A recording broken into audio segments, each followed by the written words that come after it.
Hey, Pete. Hi. Studio. Dude, Pete, I'm so happy you could come by. Pete is one of like the first people I knew in the industry and one who put up with my shit. Like, do you remember when we met? Not anymore, by the way. I I used to put up with it. No, now It's like it's 3-4 years ago. now I'm this is totally all over it now. Yeah. I spent like 2 hours complaining to him about how hard it was for me to try and make a hot chick in Oblivion. In Oblivion, right? Which I think eventually you might have kind of sort of got a little close. It's not easy though. No, admit, it was a Some lot of hard edges. a lot of hard Yeah. work, but we were I saving was hot committed. characters for Skyrim. That was where Yeah. we wanted to roll out. Yeah. So you guys, a few years ago, I came by Ruth and I saw Evil Within, scared the crap out of me. Yep. And you decided to go ahead and just do it again with Evil Within 2, which is it looks weird, it looks crazy. Apparently we're calling it Duran Duran. I love that song. And when they were first sort of coming up with how they wanted to present the world and so forth, they used a version of that song. And they're like, oh, well, we're not sure we can get the rights for it. I was like, I don't care. We'll cover it ourselves. But We'll we're make it using. happen. So the little girl singing Perfect Ordinary World, like I think it's fantastic. And it kind of helps set the tone of what that game is about, which is unsettling. The little girl is kind of a little nod to Sebastian's daughter, which is a big part of the story, him going back to find his daughter. I think it works on a lot of levels. I thought it did a great job of kind of setting up what Shinji and team are bringing. Yeah, which is great. So how direct is this? Like, how direct is this? It takes place after the events of the first game. Sebastian's life has pretty sequelish. Yeah, his life has completely fallen apart since the events of the first game. Nobody really believes him and what he says happened at the asylum. He's sort of lost everything. His daughter had previously died. His marriage has fallen apart. He's become an alcoholic and just sort of dropped into ruin. And into his life comes back Kidman, who you remember from the first game was his partner, who says, hey, I know you think your daughter is dead, but she's still alive, and I need you to go get her. I need you to go save her, and here's how. And he ends up getting pulled back into this sort of nightmarish world to try and find his daughter, who is being used by Mobius, this nefarious corporation, as kind of the person whose consciousness drives this alternate universe, this other world. And that's the setting for the Evil Within 2. It's about a man trying to piece his life back together and get his daughter back, who he thought was gone, and sort of move on with life from the literal rock bottom that you find him in at the start of the game. Yeah, and one of the cool things about the Evil Within and now Evil Within 2 as well is it does take the genre back to its roots. Yeah, it's definitely more pure survival horror in terms of you are not going to be loaded for bear with lots of ammo and guns and resources. You can try and shoot your way out of certain situations. It is technically feasible, but it's not a shooter. You aren't wearing big bandoleros of ammo and grenades that you're wiping out stuff. It's going to be up to the player to decide how to sort of survive and use their resources to deal with every situation. We're doing a lot more now with sort of exploration and side missions to allow the player to decide when they want to try and gather some more resources. You know, I'm low on health or I'm low on ammo. I need to kind of restock and I'm going to go do more side stuff, or no, I'm going to bang through and stick to the main quest. But there's more sort of side content and things to do in various parts of the game, whereas last time it was a lot more linear, kind of A to B, B to C. It's one of the aspects I think that Shinji wanted to try this time around to open the game up a little bit to players. Yeah, so you can go directly through it if you're skilled and if you're careful, but right, depending on how you play. You know, if you're saving your resources by playing maybe more stealthy and not really engaging in much combat, which is difficult but doable, that's certainly an option. If you just, if you screw up and try and stealth kill somebody and that goes pear-shaped and suddenly you're getting mobbed by bad guys and you have to use up all your ammo, you're going to be more inclined to try some of the side stuff simply to kind of restock and resupply. Like, holy crap, that was intense. I almost died. I used up everything. Like, I'm going to need to go maybe help this person out to go get some reward or some extra resources to get back to where I feel like I can stay alive longer. And, we were watching the trailers from our studio, and something I've always wondered about the horror genre in particular is, your developers, they're always working to, make a game fresh. horror is something that people come in with certain expectations, but there's also people who just don't play horror games because they can't. So is finding new players difficult? For like, I mean, she's laughing because I was watching her and Mika and Gus shrink into the couch as the trailer went on, and it's how do you convince new players to get into the horror genre? It's a good question. So it is a game that we have found in kind of playtesting and doing some stuff internally that people who don't normally associate themselves with liking survival horror have enjoyed the game because of the narrative and the action and sort of the variety of gameplay. But if you don't like being scared at all, well, then you're in a lot of trouble because the game is very scary. And I don't think there's anything, nor in good conscience would I even try to convince you should try it because you're going to get scared. It is not a friendly, happy place. There are grotesque, horrifying monsters that you come across and lots of jump scares, and just that sort of, you know, the trick in any game is obviously always to sort of play with the intensity and the experience of a player. You can't just turn the volume to 10 and leave it at 10 all the time, whether it's Doom or Evil Within, whatever, because at some point the player becomes desensitized to it, right? Just, if you never give them a breath, then the jump scares or those moments don't matter anymore because it's just nothing but that. So the trick is to sort of give them places where it's a little bit of downtime and they're exploring and maybe finding out a little bit more about the story or some of the characters they're coming across or the bad guys that they're facing, and then hitting them and ratcheting it back up and sort of finding that roller coaster. And so players who enjoyed that variety of experience and the narration leading into some action and sort of some intensity and then some downtime, I think there is something to like in Evil Within 2, even if you're not normally a traditional survival horror. And I think that's one of the things that we're going to be doing over the coming months is giving folks more of a sense of those things, because you might not be into that kind of game, but you might be into this particular game.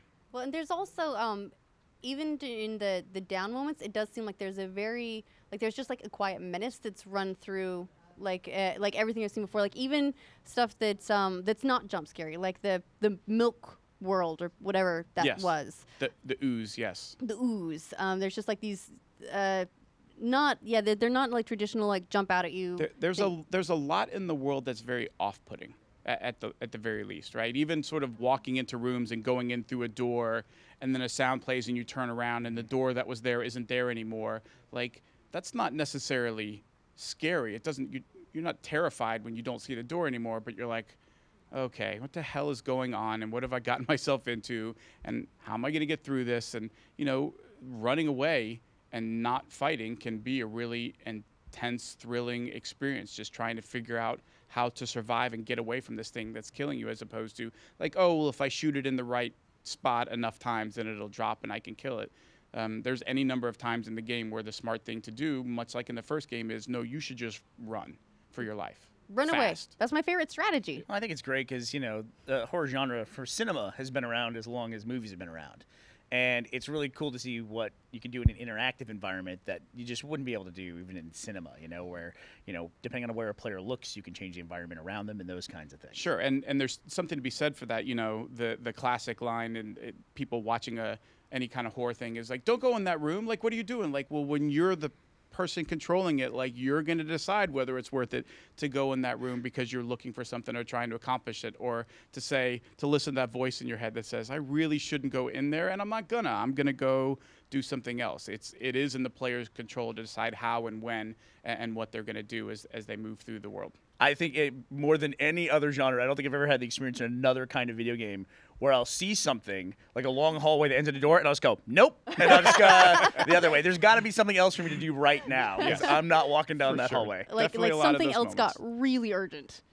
Also, so you mentioned a little bit earlier that you added there's more of like side things to do that you can, your resource collection, that sort of thing, as opposed to being as, I guess, linear as the first experience was. So what other kinds of changes have you made to the formula of Evil Within? Well, one of them for sure is the character and story aspect of it. You know, in the first game, Sebastian is a detective who gets called to this location and finds horrifying things and is basically trying to sort of solve the mystery of what's happening. But there's not really I think it's safe to say, I don't think Shinji would get mad at me for saying that Sebastian isn't a particularly sympathetic character when you meet him in the first Evil Within. He's kind of an a-hole, like he's abrasive, and he's not really something that you sort of somebody you connect with and say like, oh, I get what this guy is about and what his motivations are. This time around, you see him and you can kind of sympathize with sort of where he's fallen to and why, and then the sort of this redemption story of being able to find his daughter who he thought was dead and get her back and use that as kind of the piece to start rebuilding his life is a much more kind of approachable, understandable, more easy to connect with character than we had in the first one. So that was a big thing for us, is spending more time on the character and story, looking at some of the things we did with the DLC for the Evil Within that were really well received with Kidman's story, and bringing some of those learnings to Evil Within 2. Another one is this idea of exploration, having actual side missions, having the opportunity to go off and explore other parts of the world, and not just for like, well, I didn't have any resources and now I have even less because I did this side thing. Like, that's one of my biggest frustrations in games is I'm already low on resources and you're telling me to get more, I have to go somewhere where I'm not even able to because I don't have any resources. Like, why did you just send me somewhere where it uses up the last ones that I had? I could have just kept playing the main story. You know, this gives you more of the opportunity to try and explore some of those other areas to kind of get yourself back to a reasonable state. You start running those ammo economics in your head, like, I just netted 4 bullets for, an hour of work. Yeah. And then the final one is the sort of world changing around you, this kind of world warping that takes place in this alternate reality. And it's something like the disappearing doors. Yeah, but much more dramatic than that. Like literally chunks of the world, sections of the world moving, evolving, changing around you, and just playing on that idea of like nothing is really what it seems. And as you're moving through this world, it's all kind of changing and warping around you as you explore through, and the effect that has both on gameplay as well as kind of your general mentality and sort of stability of, oh, I got this. I know what's going on. I'm here. I need to get to there. It never really turns out to work quite that way. So, and if someone's new to the franchise, they didn't play the first game, would you recommend they go back, play the first game, or just jump straight Not in? necessary. I mean, much like with Jens and Jörg, you guys were just talking about Wolfenstein. You don't have to have played the New Order to understand what's going on in the new Colossus. It's something... having worked on the Elder Scrolls with Bethesda Game Studios for a long time, was always really important to that team in terms of you don't have to have played any of the original ones to know what's going on in this game. But if you have context, you understand better, like, well, who is Kidman? What took place in the first game that kind of affects the relationship and the attitude that Sebastian has towards her. You kind of get it when you play the game, but you understand the context for it a lot more if you played the first one, but certainly not a requirement or a must. You can jump into this one and understand exactly sort of who is that guy, what's going on, what's happening, where am I going. I mean, as much as we allow you to in a survival horror game, but you don't have to have played the first one. Is there any chance of us getting the story so far told in 80s action figure characters? I think we probably played that card out with Wolfenstein, so we'll probably have to do something else with Evil Within. I've seen it before. Yeah. Oh.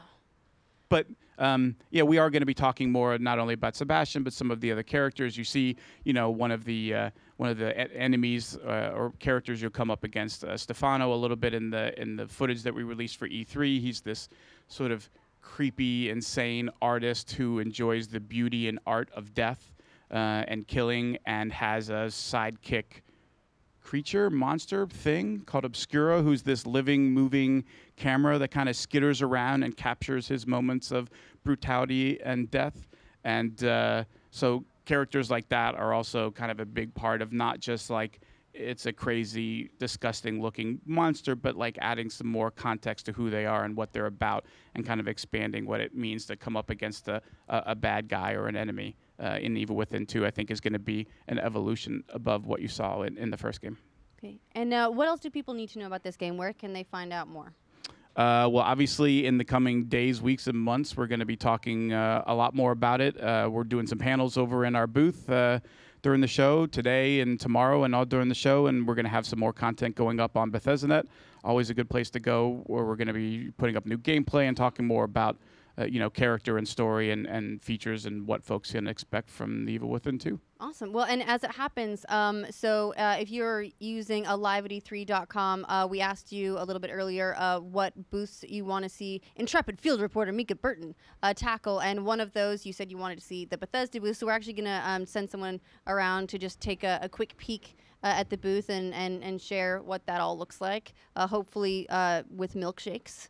Strawberry milkshakes. I would do. I don't know what the right order is there. Do you drink the milkshake and then do the Evil Within experience and hope that it I don't stays know. down? You might need to Or do recover. you see that first and then try and stomach the milkshake afterward? Like it's iffy either way, right? It's I don't not. think I want to go to the Evil Within it's with a risky. sugar high and a full stomach. I think I just want to You're come out. rolling. You're rolling the recenter. dice either way. Yeah.